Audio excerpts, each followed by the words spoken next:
Hello friends, बरायबाय फिन खनसेबाव नोंथांमोना दायो नायगासिनो दङ बड' जब इनफो इउट्युब चेनेलाव दा फाइनाली साख्रि मोनमारबाय बेनो जाबाय आसाम पुलिस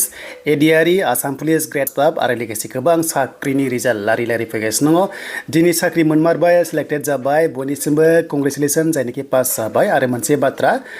गासैबो साख्रि मोनखायाना खनसेनो थालांखागोन नार्भास जानाङा नेक्स्ट लेभेलाव नोंथांमोना भेकेन्सि मोनगोन आरो बेयाव नाजाफिननांगोन आरो नेक्स्टआव नोंथांमोना साख्रि लानांगोन मानोना थांनाय बाराव थालांनायफ्रा देग्लाय मोनबावलायबाय थिग बेबादिनो देग्लाय थालांनाया नेक्स्टआव नोंथांमोना लासैनो मोनलांगोन जस्ट नोंथांमोना डिमोटिवेट दाजा नाजाबाय था मोनगोन आसाम पुलिस जा एडिआरइ जा आरो बिटिसि जा दा बावैनो बिटिसिनि थाखाय गुड निउस फैगासिनो बेखौ आं नोंथांमोननो नेक्स्ट लेभेलाव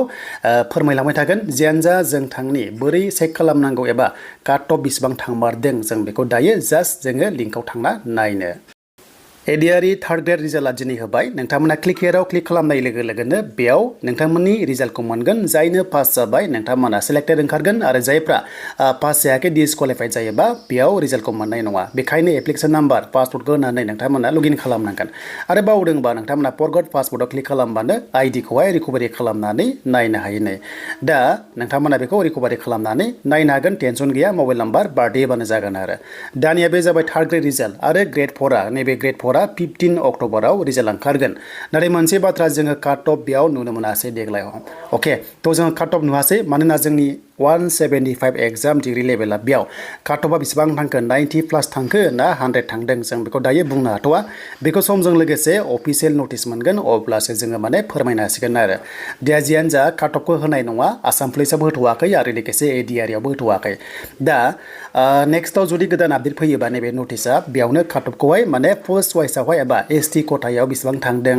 आनरिजार्भआव बेसेबां थांदों एससि अबिसि बेसेबां थांदों जों बेखौ नेक्स्ट लेभेलाव मोनलांबाय थागोन दा मोनसे बाथ्रा दिनै थालांबाय जेबो नङा नेक्स्टआव ट्राइ खालामनांगोन मानोना नैबे नभेम्बर दानाव एडिआरइ 3.0आ गोदान भेकेन्सि गैयाब्लाबो 10,000नि खाथियाव पस्टआ फिन खनसेबाव थाबावगोन आरो एप्रिल दाननि सिगां साख्रि मोनगोन 2026नि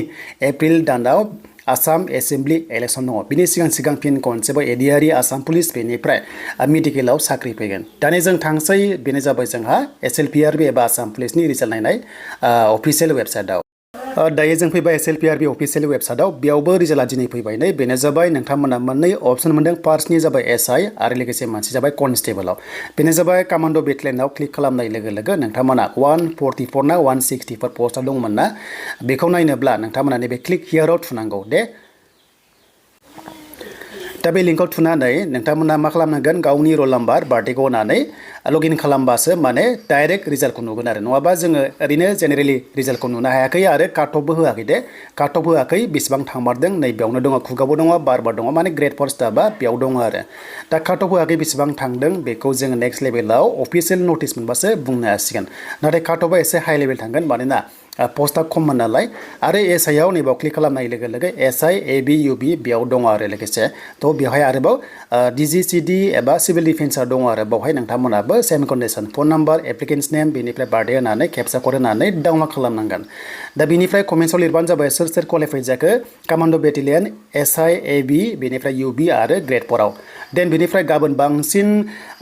बांसिन जस जागोन 11 अक्ट'बरा बेनो जाबाय एबि इउबि कनस्टेबल गाबोन आरो बे जोबनाय लोगो आसाम पुलिसाव गोदान पस्ट फैगोन टेनसन गैया डिमोटिवेट दाजा नोंथांमोननि काट अफआथ' एसे हाइ लेभेल थांसिगोन बेखायनो फिजिकेल टेस्टआव 33 आरो 34 लानांगोन इउबि लेभेलाव आरो 53 आरो 54खौ लाखानांगोन नेक्स्ट लेभेलाव एबि लेभेलाव दा बेनो कंग्रेचुलेसन पास जाबाय मोनबाय गोबाव समनिफ्रायनो नाजाबोदोंमोन गोबां खस्थ'जों प्रेक्टिस खालामदोंमोन बा रानिं खालामदोंमोन गोबां सान्दुंखाजों पस्टपनबो जादोंमोन दैबानाजों दा फैनानै गोबां नाजानायनि गोबां माने सहायनायनि गेजेरजों दा दिनै साख्रि मोनबाय दा गोबां साख्रि मोननो बेबायदि नाजाबाय थानांगौ खायसे मोना होनो दा मोनलांगासिनो दङ थिग बेबायदिनो नेक्स्ट लेभेलावबो मोनलांबाय थागोन जोंनि गोबां बर' लाइमोनफोरा साख्रि मोनलांगासिनो दङ आसाम पुलिस जा एडिआरइ जा एबा आसाम स्टेटआव जा एबा एसएससि जा दा बेनो नेक्स्ट इभिनिंआव लोगो मोनबावगोन नोंथांमोननि थाखाय गोदान लेटेस्ट आपडेट फैगोन बेनो जाबाय अनलि अन बड' जब इनफो इउट्युब चेनेलाव